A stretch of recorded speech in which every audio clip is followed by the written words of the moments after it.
I just got off the phone with Tom Mercado from the Budget Committee. This thing with Favre's screwed up, Pooch. What? They can't lump us in with that fucking Martian. We're all in the same boat, fellas. But our shenanigans are cheeky and fun. Yeah, I mean, his shenanigans are cruel and tragic. Which makes them not shenanigans at all, really. Evil shenanigans. I swear to God, I'll pistol whip the next guy that says shenanigans. Hey, Farva, what's the name of that restaurant you like with all the goofy shit on the walls and the mozzarella sticks? You mean shenanigans? No! You're talking about shenanigans, right? It's extras and epilogues. Open your ears. Lights, cameras, action. Movies and reviews that you might not know. What happens to your favorite characters? Let's get on with the show. 5 Vermont state troopers who are also avid pranksters with a knack for screwing up try to save their jobs and outdo the local police department by busting up a drug ring. It's Nostalgic November on Podzilla 1985. This is Extras and Epilogues. The theater is open once again. My name is Shannon Young. I'm going to be your host. I'm so tired of saying that. And tonight, Take a moment. Tonight's nostalgic pick is a favorite of a few of our castmates here. Not me. I've never seen it, surprisingly. Now, I have seen their other film, Club Dread. I did watch that a long time ago. Okay. But I had not seen this one. Tonight, we're talking about Starship Troopers by the great Paul Verhoeven. And Close. Read again. Super Troopers with special guests. We got one of them. First, let me introduce. He's on call, by the way. He's ready to go if we need him. He told me he's ready to go. Oh, no. He's so excited. Yeah. First, we have, of course, Double H. Shannon, I swear to God, I'm going to pistol whip the next one of you who says shenanigans. And also with us is Shelby-chan. Shelby-chan, what's the name of that restaurant you like with all the shit on the walls, the crazy stuff? Oh, shenanigans. Oh! He hands out the fucking pistol. This is Shelby's pick, and apparently Zach also absolutely loves it. In fact, he just messaged me. He just said, I can't imagine why. I told him up front. He asked me yesterday, or he kind of asked us yesterday. He's like, "Hey, do you guys need me on that show?" And I was like, yeah, I mean, you're welcome if you want to come, man. It is a stoner comedy. And he's like, I didn't know if I could make it. I just didn't know if you would need me. And I was like, Zach, we always need you. Yes. I don't know how else to tell you this. If there's two unsung heroes on the podcasting show that we always want on, it's Shelby and Zach. They're not on enough shows. Yeah, I was gonna say, and they're hilarious when they're on. And I always want more Shelby and Zach. It's it's like that ingredient that doesn't ruin anything. Like you can always have. It's like garlic. You can put more garlic in pretty much anything that has garlic in it, and that's a good move. It just makes it garlickier. Now, I don't smoke weed. I don't use the pot, so I did not get stoned for this film. However, I did buy some old fashioned, and I'll be drinking it through the show, so I can have that stoned effect. You know, at least I'll be a little bit out of my mind. Now, I did eat some pizza earlier, so that might have ruined that idea. We'll see what happens. Let's get to the stats on this film before we jump into the review and talking about it. And I believe, first off, Shelby, this is your third review with us or fourth? I think it's just the third. Because you did the Gremlins, right? You did the Beetlejuice. Yep. Was there anything else? I don't think so. I'm looking through and I don't see anything. You didn't show up when we did Deadpool and Wolverine this past summer, did you? Were you on that gigantic cast? Okay, I didn't think so. Yeah. I think it's just. I'm looking through the archive, but I think it is just that and Beetlejuice, and that's it. Beetlejuice and Gremlins. That show went way over budget. The budget got out of control. Oh, well, we couldn't handle it anymore. Dear Lord. Speaking of budgets, we'll get to that in a minute. Released on February 15th, 2002. Directed by, Jay Chandrasekhar. No, let me try. Jay Iofaya. Jay Jamocha Shake. Who also did Chandrasekhar. Jay Chandrasekhar. Okay, thank you. He's Ramathorn in the movie. Yes. He's one of the Broken Lizard guys, and he plays Ramathorn. He's the Broken Lizard, some say. Yes. I did not know he directed the Dukes of Hazzard. Yeah, so that's the remake, obviously. Sean William Scott and what a pin in your cap there, buddy. Right. Who was the other one? It was Sean William Scott, and it wasn't Johnny Knoxville, was it? It was Johnny Knoxville. Was it really? All right, Yeah. well, there you go. Yeah, don't get me wrong. Not the Daisy pinnacle Dukes, or of. whatever her name was. Oh, it was Jessica Simpson, yeah.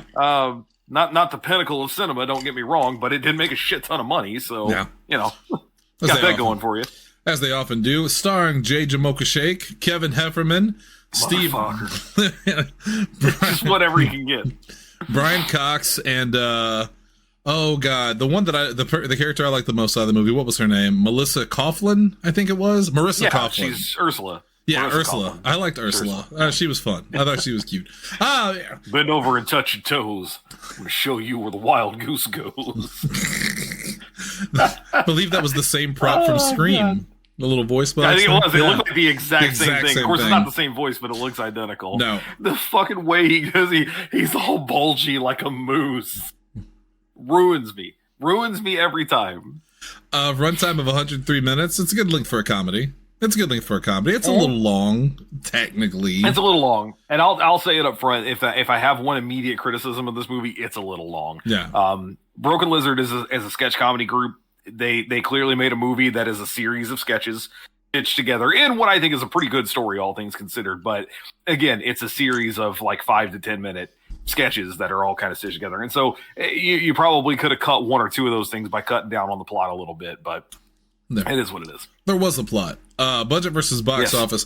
$3 million versus $23 million in box office returns. So it made money. It made a little. It's not bad. This is, unless I'm incorrect, this is their hit. Yeah. This is the movie this is the only one that's gotten a sequel. This is the only one that I think turned a 16 significant years profit, later? 17 years later? Oh, yeah. And it's not great, just up front. Super Troopers 2 is fine, but it's one of those things you catch on cable if you still have cable and go, man, this is okay. Yeah. I think it's pretty widely agreed upon that this or Beer Fest is their best movie, even if this is the one that got all the attention. Beer Fest is also very funny. It's probably their second best in my opinion. Club Dread is okay. Slam and Salmon is okay. Yeah, they're all right, but this and Beer Fest is really where it sits for me personally. I always remember Super Troopers. That was the one I always heard about when it came to Broken Lizard. Oh, yeah. This was always the one. Critical reception, 36% critical rating versus a 90% audience rating on Rotten Tomatoes. As we often say, the critics... There's a balance. If the critics love it, generally the audiences are kind of cool. If the critics don't like it, then the audiences love it. It's almost like an election. It's got two. This is one of the few times that I made a point to put that there, by the way, because I feel like the critical rating, this is maybe one of the best examples of that, where the critical rating is not great, but the audience rating is almost as good as it gets. A 48 out of 100 on Metacritic. That's mixed or average. 2.5 out of 4 stars from Roger Ebert, who says, I can't quite recommend it. It's too patched together, but I almost can. It's the kind of movie that makes you want to like it. And Hunter said, you probably feel that way about it, don't you? And as he said it, I went, yeah, kind of. Like, that is kind of how I felt about it. It very much felt like when I first started. All right, so first off, let's be serious. This is no joke. It's no joke. I love the beginning. I absolutely when they're screwing with the three guys in the car, and he just drives away and then drives back and like he can't pull over anymore, sir. Can't pull over. That was hilarious to me when he speeds backwards down the street and they're like, "What the fuck? What is going on?" I was cracking up. I was laughing very hard at that. That was very, very funny to me. And I'm like, I know that guy from somewhere. The passenger, and Zach was there with me. We watched the beginning together, and we looked it up, and it was it's the asshole boyfriend from Cabin Fever. And I was like, "Yep, that's where I know him from." Yeah. That's also, special shout out to Zach Kurgis, who, when I started the film, he's like, "I gotta go. I'd love to watch it with you. This is one of my favorite movies." I said, "Is this appropriate for the store?" And he said, "What?" No. He said, "It depends on who's in the store." He said, "Right now it's fine because me and you are here." And I said, "Is there any nudity?" And he said, "No." I said, "Okay." Okay. So when the dad and his daughter was in the store and the German and his wife, shit. yeah, I went, Zach, you son of a bitch. Now, I'll give him a little credit. I also forgot that some of that happened because I feel like we watched this movie on TV a lot. It was on Comedy Central a lot in the like mid 2000s or so. And while we owned it for a long time, and I mostly saw it on DVD when we were watching it in college, over time that kind of faded away. I can't remember the last time I sat down and watched it before I watched it for this show. So again, I also kind of forgot that some of that stuff happened. I remember them making out in front of the car and him groping her and all that. But it started bad. I still would have told you, no, it's not good for the store. Well, it started bad when she like flashed her underwear at him, and I was like, okay, right. I can. There's no one in here right now. That's fine. But then about the time when they're in bed and she's completely topless in her underwear, I was grabbing for the controller going, nope. Sorry. Is this the mustache ride? Yes. Yeah. Who wants a mustache ride? I do. Those some crooked cops, man. Those are crooked cops right there. Oh, yeah. Well, they're pranksters. They're having fun, Michael. I'll start off by saying that I found all the characters to be very middle ground likable. Like, I can't lie. Okay, so answer to this question, both of you. You both have seen it. You both have an admiration and love for it. And I want to talk to Shelby about her history with it here in a second. But is Farva supposed to be likable or funny? No. Okay. He's supposed to be funny in that you hate everything that happens to him. You think he's stupid. Like, everything he does is so stupid. Yeah, he's a punchline. Yeah, because I kind of thought, am I supposed to feel bad for him? Because they're kind of shitting on him constantly. No. But he's that's the point. Yeah. Well, he's an asshole. His version, again, they really sum it up well with that quote we use all the time, which is, our shenanigans are cheeky and fun, and his shenanigans are cruel and tragic. Yeah, it was after I watched this film that I suddenly understood about 30% more references in the group chats. Shelby, sit down, Rando.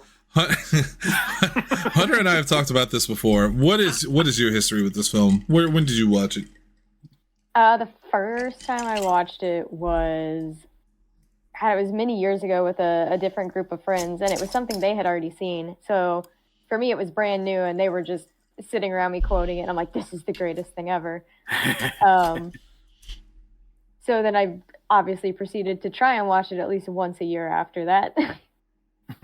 And were you stoned the first time you watched it? No. Okay. Is that a requirement? Have you been stoned at any other time when you've watched it? Yes. There it is. I also similarly, because I again, that was something that was not prevalent for me way back when. But yeah, in 2003, when I first got into college and we were watching this with I lived in Towers East at Southeast in Cape on the third floor. So it was the ground floor on the interior of the building. And that group of guys, like we in a lot of ways trauma bonded, I think is the phrase you would use now over college experiences. But it was a rotating just movie night every night. And it was Pirates of the Caribbean. Once Anchorman came out, of course, Anchorman made its way into that list because obviously it did. But these were the things. Friday, we were watching Friday all the time.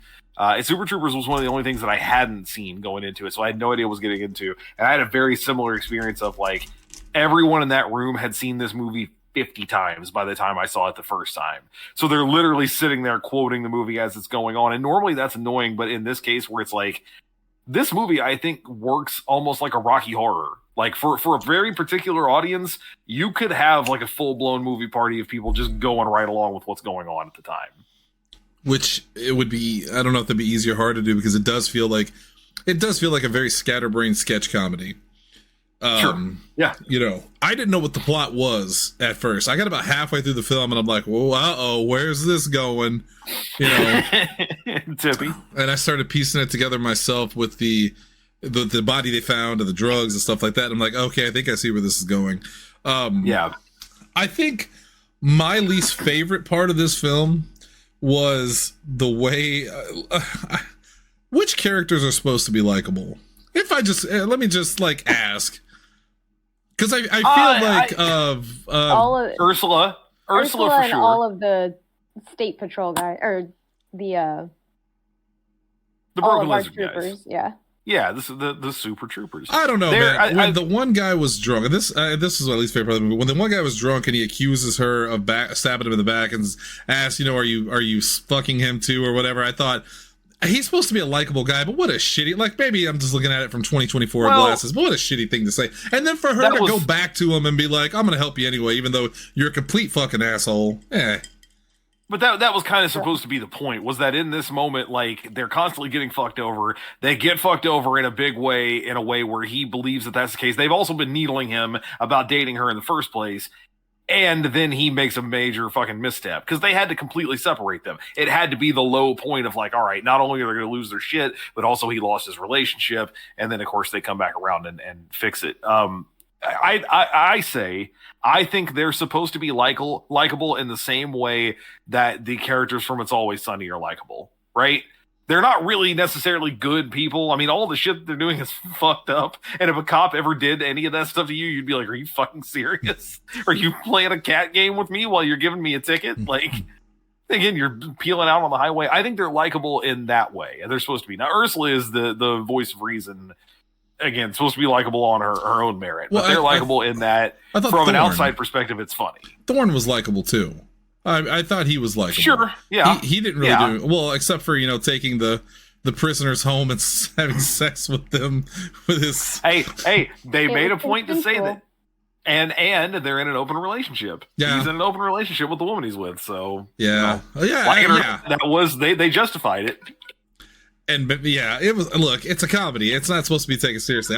I told myself, I'm like, you can't judge this harsher than something like Ghostbusters. You talk about Ghostbusters, you defend Ghostbusters, you can't. And there was nothing in this film that I truly disliked, for the record. I may be sounding too harsh about it. There was nothing I truly disliked. Usually this kind of comedy really isn't for me. My favorite types of comedies are the very the uppity or really abstract, Tim and Eric style. Eric Andre we talked about before. But I always remembered Broken Lizard. I didn't know they were a comedy troupe. I never watched any of their stuff, but I always remembered the name. And there were parts of this movie that I truly think were downright hilarious in their antics. When he shows up wearing the metal cup, and what do we do with our equipment before we test it? We test it. I think maybe my favorite line of the film, it's such a throwaway line, but it's when he asks him how good of a shot he is, and he shows him all the bullets in the middle, and he goes, "What about that guy?" And he just replies, "Oh, don't worry about that guy."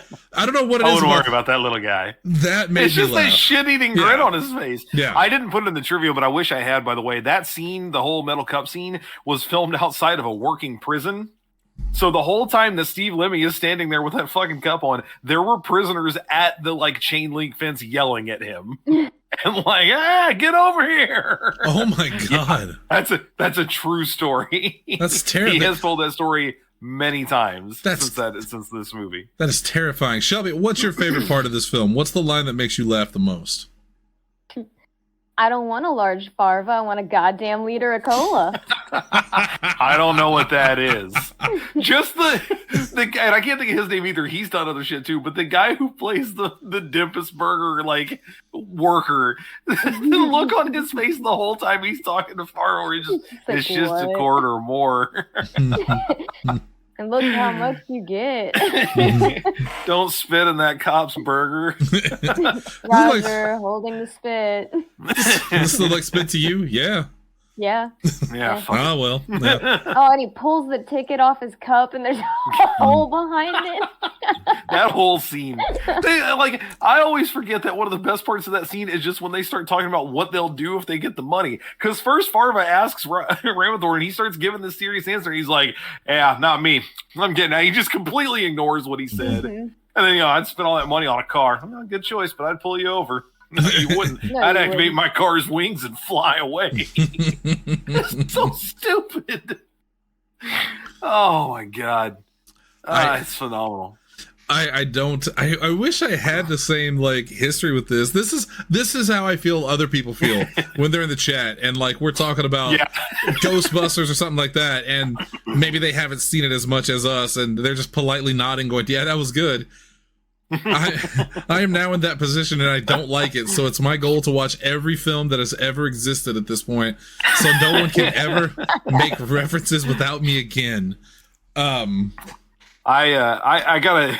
It's early in the movie, but legitimately one of my like full favorite scenes that just the entire length of the time they're in the diner where they chug the syrup. Oh, Everything God. that happens in that scene is fucking hilarious to me. I'm sorry, we're out of syrup. It's a total throwaway. As she looks over, you see the empty plastic bottles. But again, my favorite part still is just first of all, how dumb the cops are that they think they think I'm Mexican. You're not Mexican? Chinchilla. And then first of all, the guy's name is Officer Rando. That's his literal fucking name. He hits him with this plastic bottle. Oh, what the fuck? And the way Mac just goes, ha! It's so shitty. And he just, sit down, Rando. Like, he just tells him, don't do it.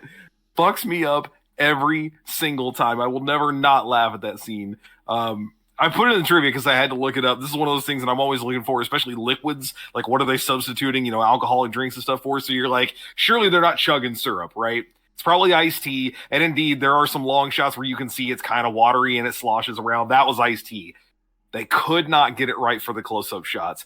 So these motherfuckers legitimately chugged syrup anytime there was a close-up. And you can tell that, like, especially Rabbit, because he's supposed to lose, is not drinking very much. Thorny is drinking every bit of it. Jay Chandrasekhar said that day he had so much trouble directing because he was high as shit on sugar and he couldn't. He was like jittery, like he could not sit behind the camera because he'd had so much sugar. It's just, that was a good deal.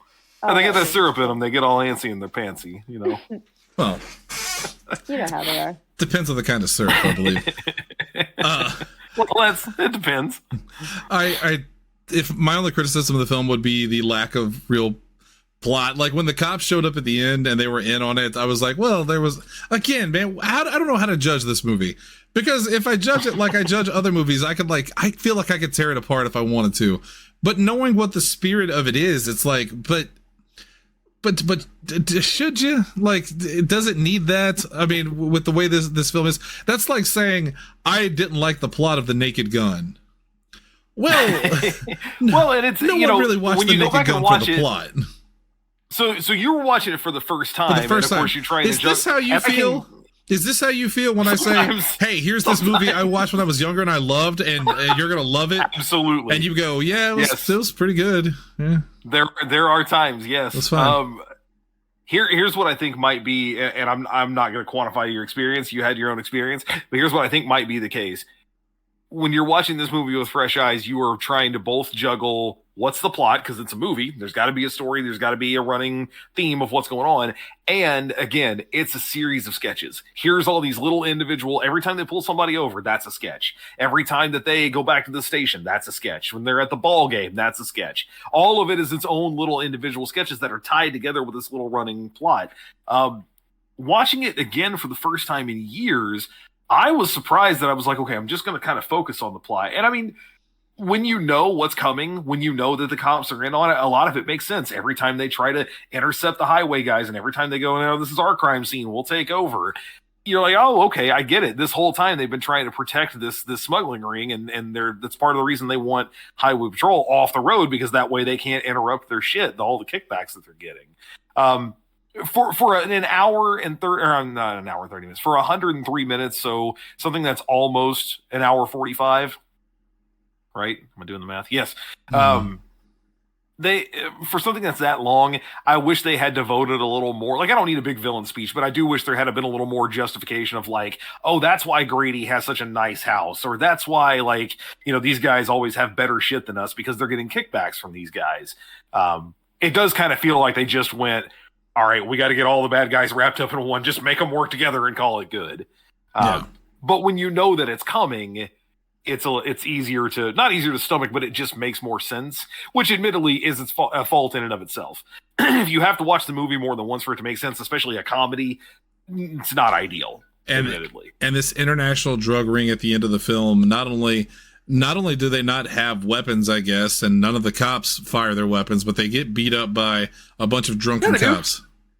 They shoot their guns at the dummy cop car they send at them. Oh, they do, yeah. Remember they send a highway? Yeah, they expended their bullets on that. But isn't there only which is stupid in its own right? But and there's only like 2 people, I think, just the big dude and the one Canadian dude, and the rest are just cops, if I remember correctly. Yes. Yeah, pretty much. It's not a good ring. The truck driver. And then the Canadian guy. I do love, by the way, there's a subtle joke in there that I did not catch the first time I watched it. When they're looking through the binoculars, one of them goes, "Hey, the plane's got Canadian markings." It's just a maple leaf on the door. That's all it is. There's just a red maple leaf on the door, and that's what he's looking at when he goes, "Plane's got Canadian markings on it." And apparently that's all it takes. Well, I feel stupid because I agreed with him. I went, "Oh, yeah. It does. That's a Canadian plane.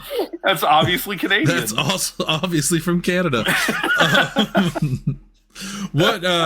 I just care. What's everybody else's favorite character in this film? This is a hard film for me to judge because I'm just waiting for you two to crack jokes constantly, and I'm just here to mediate. So for me to try to keep this together.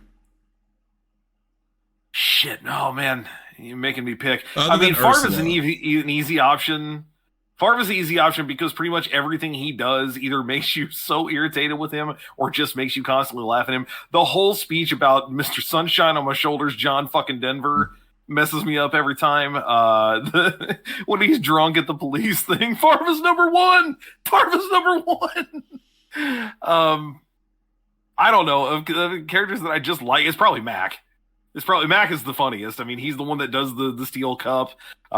He's the one that does the Mexico prank in the beginning. That also, you boys like Mexico. That's like the quote that I use the most in the entire movie. I love it. He goes to run out of the bar, fire the gun, and they're like, "Oh God, he killed the cops. This is a cop car, sir." You boys like Mexico. Woo! Again, he fucks with Officer Rando. He's also the one I think who calls out when Farva puts the whole bar of soap in the rookies. Yes. Coffee, and he's just in the back of the room going, "Awesome prank, Farva." Better than the crap you pull. When Brian Cox grabs it, just goes, "Oh, just give it to me," and he bites into it. He bites it. Which, hey, there's trivia for that. I was gonna say, I don't know if you saw it. He so that bar of soap was made of white chocolate, as you might have guessed, since he had to put it in his mouth and actually bite into it. But the prop guys didn't know that Brian Cox is diabetic. So the first time he did that, he was like, wait, what is this? He was very upset when he found out it was that, and he had to go, deal with that. I'm assuming take insulin or remove it. I can never remember how that works. And so they found him a sugar. Yeah, they found him a sugar-free white chocolate bar of soap that he could bite into going forward from that point. Anytime they had to retake that scene, I guess. I don't know. Something about sugar posting. That's sugar dancing late at night. That's so unwholesome. It's so unwholesome. Shelby, what about you? Who's your favorite character? It's got to be Mac. All right, well, Mac's getting all the awards around here. Yeah, I'll just to be different, I'll take Ramathorn. I also really like Ramathorn. I think, like you said, he's the most one of the only ones who ever. I feel like. Well, yeah, he ever takes it. He's the only one who ever kind of really takes it seriously. I like that a lot of his stuff is very deadpan, even though he's trying to cut down on the jokes out on the road. He's still, again, it's full Blade Runner when he's in front of the computer, just going enhance. Enhance. Hagen's just standing over going, "Come on, man, just print the damn report." Again, the very beginning when he pulls up to the car and then leaves and then pulls back up and asks them the same question, and they're like, "We already told you this, sir." He shakes out the bag, littering and smoking the reefer. That whole the intro. Yes Sir bit was good too. Oh yeah. Which one? Yes, sir. Oh yeah. The yes sir bit. Are you saying? Did you say yes, sir? Sure? Yeah, sure. Yeah, sure. I said yes, sir. But what I literally said was, yeah, sure.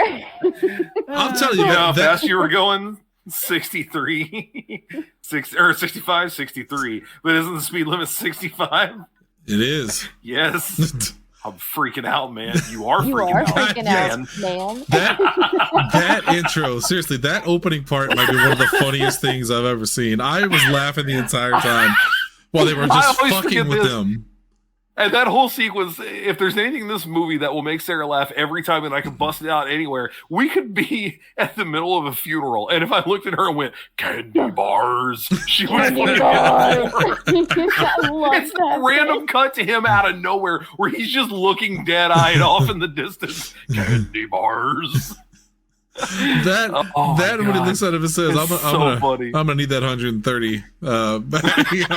He's like, Just, what? whatever you get it. Yeah. Oh, I would seriously. Back there licking the window. Yeah. The snozberries taste like snozberries. I'm freaking out, man. That whole opening, I could watch that over and over again. I thought that It's was so good. I thought that was the funniest part of the movie. I really thought it kind of all went downhill from there. Not in a horrible way. Like, I don't mean like it was terrible, but I really They do. started strong. Hunter, it's the high. We were in high comedy. At They that were in point. high comedy. We were in high and to comedy. be fair, I always think it kind of ends on high comedy too, because they bring those same guys back. Yes. I didn't look, want to it's mention it until the basically a twist epilogue. ending, Yeah. and I loved it. I I loved really the kind of ending. loved that when I first saw it, and I was like, they roped me, man. I really did think that they lost their jobs and this is it. Now they're doing this. When they bust out as cops out of those uniforms, that just gets me. Well, It's so good. But then at the very end, they shows them all just like drinking and partying and having They're fun still together. fucking around Yeah, with them. they're still cool guys. Yeah. The Snozberries kid is doing the little duck game, and that fucking fire extinguisher just Pharma. flies past him. Pharma, come on. Oh, damn it. I love that. I love the beginning. It's good bookends. All right, let's get to the reviews. Yeah. Let's get to the reviews here. I try to cut it at the 30-minute mark. Sometimes it runs late, like when we talk about Platoon, as Kaz would say. It was all day. It was all day. I'll now that Kaz isn't here to threaten me, I'll go first. No, you know what? I still don't think he knows that bit, by the way, because He he doesn't doesn't. listen to the show. No. So you said that on the Platoon episode, and he was like, oh, thank you. Yeah. Like, it wasn't even a bit to him. He doesn't get that bit. He doesn't know what time we record. He doesn't know what day we're recording. And then I like how he said, "Oh, that's what I get for like muting the channel or ignoring the channel." Like, yeah, but you were tagged, and you were Right. actively looking I was at like, it at the time. So I've had the chat muted for 4 years. same. God. I still know. All right, but since this is Shelby's pick for Nostalgic November, I'm going to let her go first with the review. But before we do, I'll remind everyone that maybe doesn't tune into the show constantly if this is your first time or if you're new around these parts. We do a 5-point review here on the show. Can I make a recommendation? Yeah. Can it be mustaches? Yes. Yes. So I like it. two mustaches, you love it. One mustache, you like it. Oh God. Half a mustache. Half a mustache. Is you're indifferent. No mustache means you don't like it, and no mustache but a goatee means you hated it. I guess The Fu Manchu is Yeah. bad. It's as bad as it gets. the very horrible one. All right, so Shelby, you're up first. Tell me what you thought about this film. Let's hear your review. I'm gonna give it 2 full mustaches Yep. That's 2 mustaches. because it's just so enjoyable. I will agree with Shannon. The first probably half of the movie is the better half of the movie. It's hilarious. It is just nonstop bit after bit. It's so funny. The cast and crew work so well together on all these bits. It just makes it an enjoyable experience because they genuinely make you think you're watching a team that's been together for years. Yeah. Which they have, right? Like Broken Yes. Lizard? Yeah.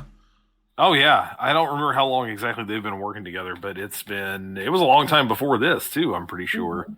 But like I think in the movie, I can't remember how long that they had all been working there because I know Rabbit was the new one, but Yeah.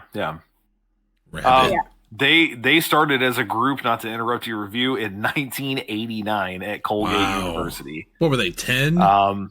And to be fair, that was all of them. That was even Eric Stolansky, who plays the rabbit in the movie. So that's Jay, that's Kevin Heffernan, Steve Lemmy, Paul Soder, and Eric Stolansky.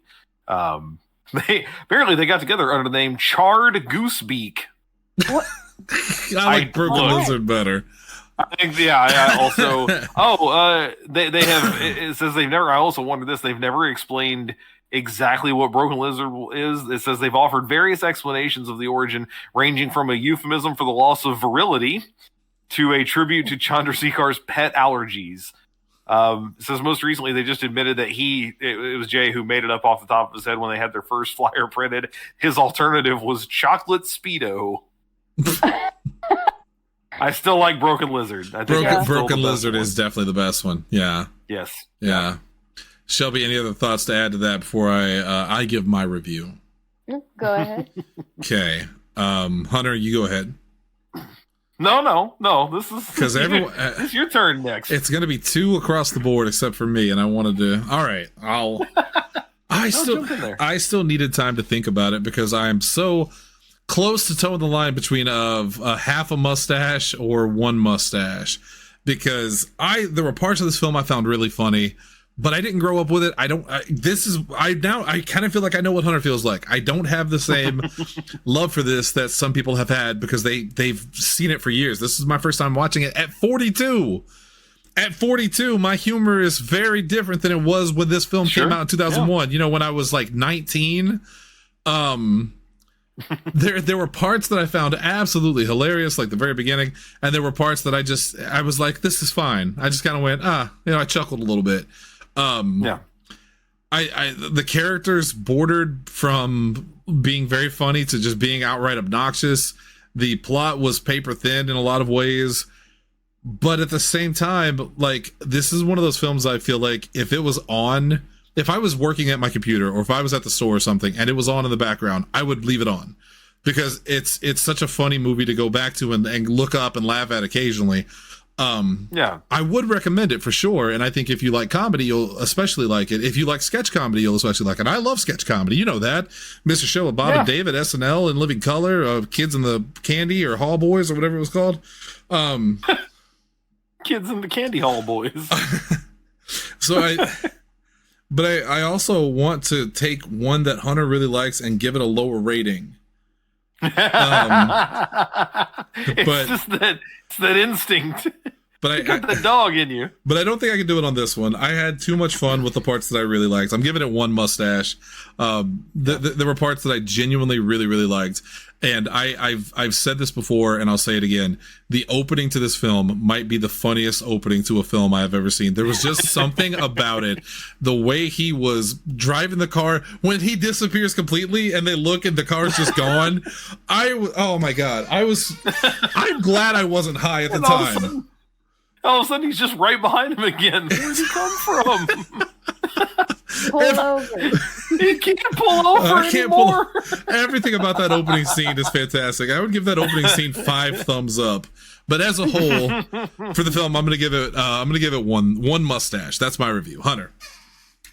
Look, I came into this, and I'm not gonna lie to you. I fully came into this prepared to go with one solitary but very full mustache, because again, I think there is a split between what I think is an objective and a subjective review. Subjectively, I love this movie. Again, I essentially grew up on it. I didn't see it until I was in college, but we're now talking 20 years ago. And while it isn't something I've revisited anytime recently until we did for this show, I was glad I did. I had a lot of fun watching it. And that's the thing. The longer we talked about it, I talked myself right back into 2. Subjectively, it's 2, but also I think it's a really good fucking movie. I think it's really funny. I do think that all comedy is subjective, so obviously, there are going to be some people who watch this and go, this is not for me. I don't get it. I'm not into it. But I think if you're around our age, you're at least going to have an appreciation for it, because this kind of humor was so prevalent at our kind of coming of age era, even if you didn't watch it then. And that's why I think you like it now, because again, it's essentially sketch comedy. Yeah. I will give you that it's not the strongest film from when you take it away from just the fact that it's these guys working together doing these little sketches, that there are things that could be stronger about it. And I think the problem is that they tried to make that work by extending the runtime. That's the biggest thing. It's not that I'm saying you should just yank out individual parts of it, but I think that you're probably going to say what I was going to say, so go ahead and say it. No. Just, you reminded me of something. I meant to put this in my review. I just need to. So, anytime you have a sketch comedy group or you have a duo or something like that makes a film, sometimes it goes badly. SNL famously, most of their films are bad. Mr. Show, Bob and David did a film called Run Ronnie Run, which the studio interfered in so much they disowned the film. But the one that I always think of when it comes to comedy films by a group or a duo that I hated with all of my heart, and this movie is the opposite of that, because this one, you have a group together who clearly knows comedy. They work very well together. Everything Shelby said times 100. Like, there was nothing I found offensive about this, or I don't understand why these guys are popular. But can I tell you, I just wanted to mention this, the movie that I disliked so much, I never understood why they were popular. I still don't know why they're popular. And the movie was absolute garbage. Can you think of which one I'm thinking of before I say it? It's one of two things. And I don't think it's Trailer Park Boys. No, I haven't seen enough of that. I haven't seen enough of it. I haven't either. It's I can't think of the name. It's the thing Rick Moranis was in, right? The two Canadian guys. No, I don't know if you've ever seen this movie that I'm about to say. Maybe not. I don't know. I can't think of that one either. I can't think of the name of it. The Jerky Boys.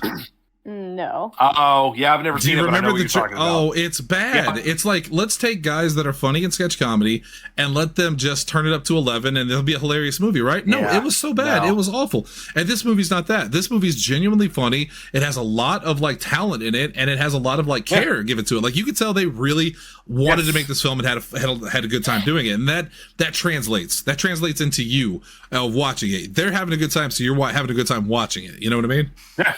Yeah, 100%. Fucking Jerky Boys. That's one of the things I would use to sell it to other people. I mean, outside of, again, I knew you would like it, or I was pretty sure you would like it to some degree, because again, I think it works. It works as a movie, even if it's not the strongest movie ever. It's enough for me personally to take what I think is a good movie and put it over the top. So yeah, I'm going with 2. I'm going to go with 2. 100%. I think that's fair. I already feel like I will not be giving 2 to Hot Rod, but don't tell Jesse yet. I'm curious, man. I really am, because you like The Lonely Island and you like SNL. It's kind of like this, but like that. And I honestly, in that way, I think you might like it better. But once again, as a movie, it has a lot in common with this. It is a series of sketches that are strung together with a plot that is totally fucking ridiculous. But there are a lot of very funny people in it. So, I don't know. We'll see. There's something to be said about comedy films, too. Like, I'm not going to pretend that I am the pinnacle of comedy. My friends in high school told me I was not funny and I'd never be funny. So the fact that anyone laughs at anything I say on the show is a gift from God to me. But I grew up, comedy to me, there were two types of comedies. Well, three types, I guess, but technically. There was the bad comedy films that I still liked for reasons, and I can't tell you why.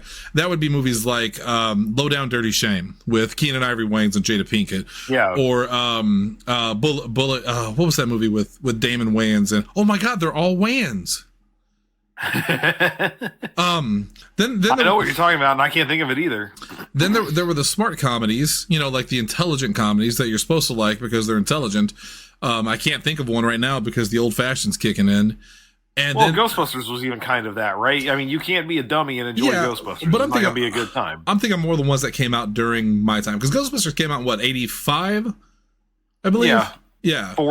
84. I was 2 years old. Something like that. So clearly I didn't get to see Ghostbusters in its prime until many years later. But smart comedies, White Men Can't Jump. I would say that's a smart comedy. I would say that's a smart comedy. And then there was my favorite types of comedies, which was stuff like Airplane or The Naked Gun, but pretty much any Leslie Nielsen films. Parody films, stuff. right. Somewhere in the late 90s to early 2000s, Scary Movie came out. God damn it, back to the Wayans again. They're the reason. So the Wayans, it all comes together. The Wayans do Scary Movie, which I genuinely like, both the Scary Movie 1 and Scary Movie 2. They then leave the series, and Scary Movie 3 comes out, and a whole bunch of other ones. But then they also start making all the parodies of parody films, and they do like superhero movie and date movie and comedy, especially like not sketch comedy, but just that over the top comedy became so bad and so like by the numbers. I wish I had watched a film like this during that time, because this movie would have been a breath of fresh air in a class of unfunny clowns and bankrupt creative stories. This is a real comedy, and I hope I'm stressing that, because I know I only gave it one mustache, but I really want to stress the point that, like, if you were as disillusioned with comedy as I was during that time period, because I gave up on comedy, I went to horror, and I've stayed there ever since.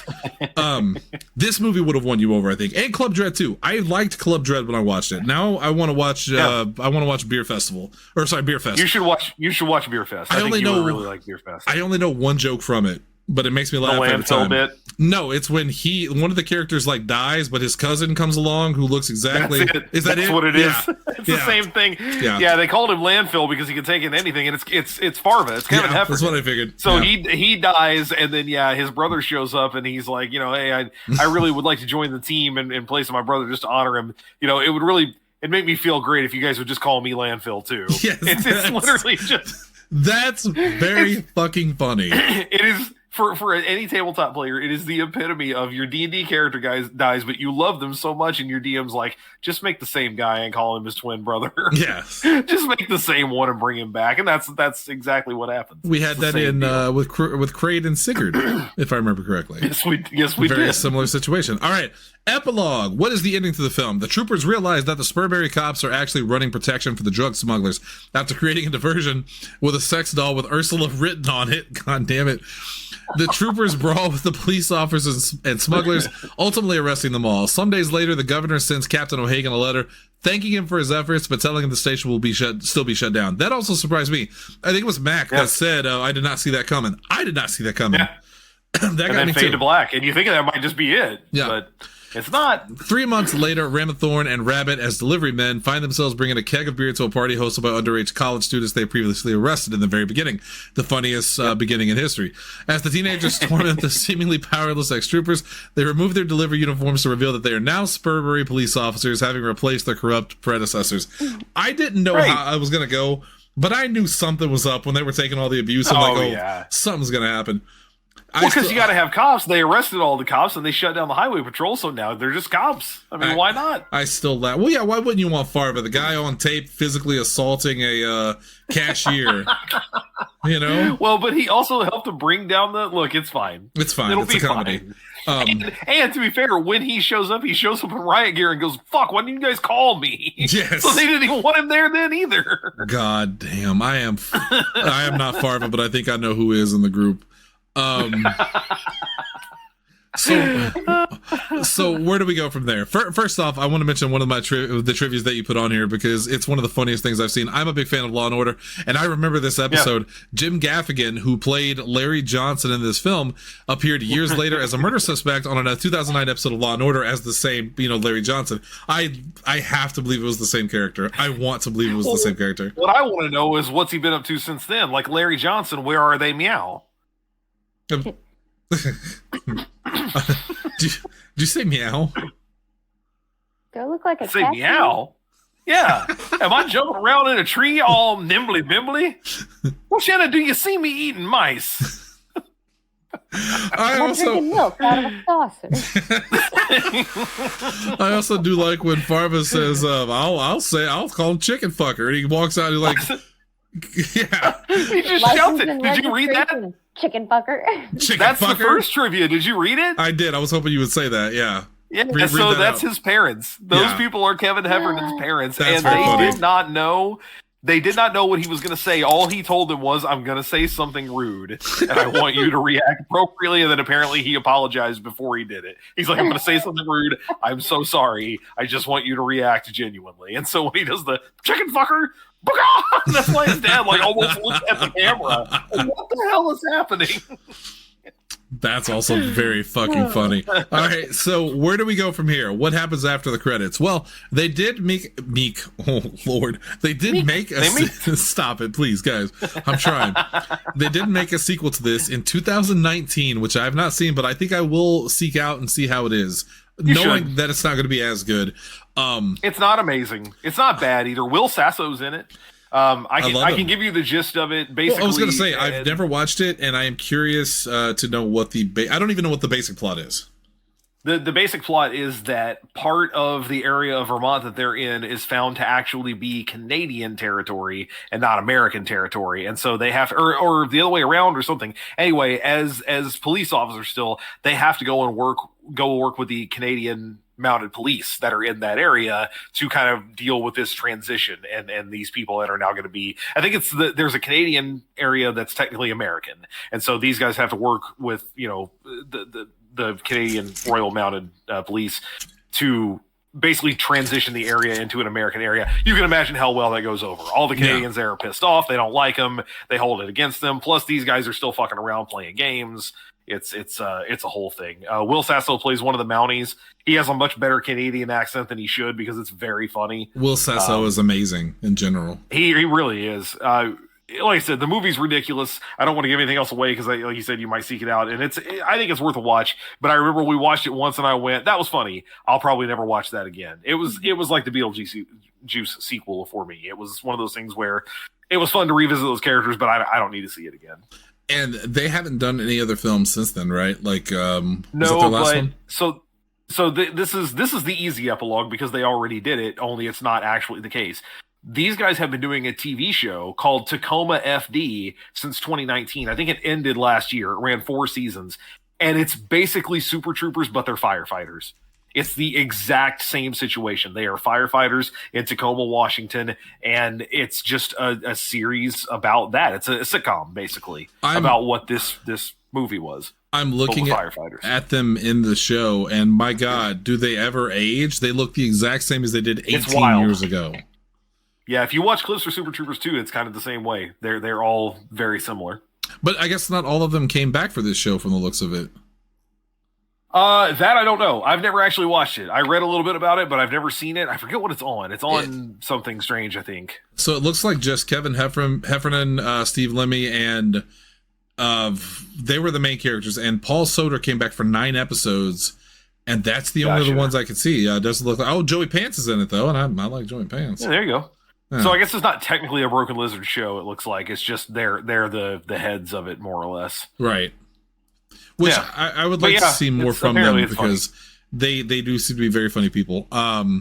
Shelby, what about you? It's on Netflix. Do you have... Well, don't tell me that because I'm not going to watch it, and you just exposed me. Shelby, what about you? You could, but you won't. What would you want from... Have you seen the sequel? I did, but I barely remember it. Damn. Yep. Not a lot. That checks out. That's equal there. I mean, it's not great. No, it's okay. So what would you have done differently? What would you have liked to seen from a sequel if you had written it? I probably would have liked to have seen like Thorny in control of everything, or Ramathorn, just like, I don't know, a much larger set of either police force or something going on where they can just be ridiculously goofy again. Hunter, I think if there'd been a big plot. Yeah, if there'd been a direct sequel to this, you just have them as cops, right? You literally just pick up where it left off. Well, you film it within a couple of years of the original, and it's just them as Spurberry cops doing what they were doing as Highway Patrolmen. Well, I was going to say, is this another one of those times where the correct answer is to do a TV show? A TV show. Where they're cops. Yes, and you do it as them as cops. Yeah, it's Tacoma FD, but 20 years earlier, and they're cops instead of firefighters, and you have all of Broken Lizard. Yeah, I don't see why you wouldn't do that if this had been a massive financial success, and if that, the pipeline at the time was not that. It wasn't you do a movie and then you get a series on a streaming service, because this was 2002. Right. Had this come out 10, 15, definitely 20 years later, yeah, that's what would have happened. This movie comes out, if the movie's a hit like it was, or definitely if it was bigger than that, you get a series about them as cops. And instead of calling it Super Troopers, you just come up with some equally ridiculous thing for them as cops. I don't know what it is. I think you call them cops. All big letters. I think they did that already. Well, I think the jury's still out on that one. I just don't think there's any science to support that. But there is a lot of science. It's actually facts, Hunter. Okay, why are you arguing with him? I don't know. So if this movie came out in 2001, that means, I believe, Hunter, remind me when it ended. This would have been prime for a X-Files crossover, right? With them as cops dealing with the X-Files. Yeah. I would have watched it. Yeah, I don't see why not. The only problem would have been the X-Files was, they never said that they were in the Pacific Northwest, but that's where they were. And these guys were on the East Coast. They were up in Vermont. They travel. They've traveled. Yeah. They're FBI agents. But they filmed in the Pacific Northwest. But they'll go wherever. They'll go wherever. It doesn't matter. Yeah, they'll just make it look that way. I would have watched. There'll be a crab shack down the street. My favorite X-Files episodes, I think, are the funny ones. You think it would be the scary ones, but it's the funny ones. Jose Chung, X-Cops, like all of those episodes. I would have loved to seen a Broken Lizard team up with the X-Files. Because why the fuck not at this point, right? May as well. Who the fuck cares? That'd be funny. All right. Well, he's angry at this point. I'm just tipsy. I know. That's what I meant. Gotcha. Well, that's going to wrap up this particular episode of Extras and Epilogues. Shelby, we're not getting out yet, but I wanted to see if there's anything else, since you are our guest, if there's anything else you wanted to add about this film, or if you wanted to sell it to people that haven't watched it before, like me. I had to watch it legally for the show. But if it's someone out there that doesn't have to do that and you want to convince them to watch it, is there anything you would tell them? If you just want to watch a movie that you don't really have to pay attention to, that's a good one. Yeah. Yep. This is me. This is the like epitome of the background movie that you hear in the background. Yes. It's like watching reruns of King of the Hill and The Simpsons. You know it, you love it, it's familiar, but it makes you laugh every time. Yep. That's what it is to me. Although we didn't talk about it, and I won't spend a bunch of time on it, but I think the music is really great in this movie. It's totally ridiculous. Well, it's very just like, that Big Bear song that plays when they're brawling with the cops at the end. It's very fucking funny to me. Because that's the only song I remember. That's the only song I remember. And I was laughing when it was playing. I was like, this is fucking ridiculous. This is absolutely ridiculous. It's so funny. I love it. I think it fits perfectly. And you think at the end that they're finally all going to that even Farva's going to be, he redeems himself. He attacks the guy when he's attacking Ramathorn. No, they still don't call him at the end.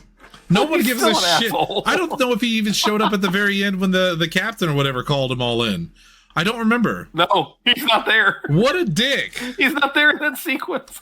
Well, okay, please tell me you stayed through enough of the credits to see what he did to the school bus full of children. Yes, I did. Okay. I did. So you understand why he's off the road at the beginning. Yeah. Yes. So bad. Farva, you want to ride with me? You bet. Yeah, I bet you would. All right, well, that might be the end of this episode, but it's not the end of Extras and Epilogues, and it's not the end of Extras and Epilogues in November. We have Shelby, you are familiar with the gentleman Jesse Kimball. His movie is coming up this Friday. Do you know the man? I'm sorry, who is it again? Jesse I believe his name is Jesse Kimball. I'm gonna need you Kimball. Yeah, what's that last name? Kimball. He'll hate you. He'll hate us if we do this. Like that. Hunter, we're going to be back on Friday, and we're going to watch Hot Rod from the Lonely Island Boys. Yes. Yeah, this is another Island Boys. This is another one of these movies that gets quoted regularly, especially when Jesse and I get going. Not by me. That's kind of why, again, I want you to at least have the context. What's the context? Well, you're gonna find out. We're watching Hot Rod on Friday, or for Friday, hopefully before Friday. And then if this week was Stoner Comedies, yes, please, comrade. Yeah. If this week was Stoner Comedies, next week is Bad Ones. Yeah, because we have one more week in Nostalgic November. First of all, Dalton is going to join us. Two, that you can accuse them of being comedies, but I have my doubts. Yeah, Dalton Anthony's going to join us for the first time in a while on Wednesday for Batman and Robin. Now, you remember the last time he was here was for Ninja Turtles 2. Yeah. Why does he hate films? Why? I have been dreading the day I go back and watch Batman and Robin, because some people, same. Some people somehow like it as a legitimate Batman film. Some people like it ironically because it's so bad it's good. But I'm afraid it's going to hit that level of so bad it's bad. You know what I mean? Yeah. Yep.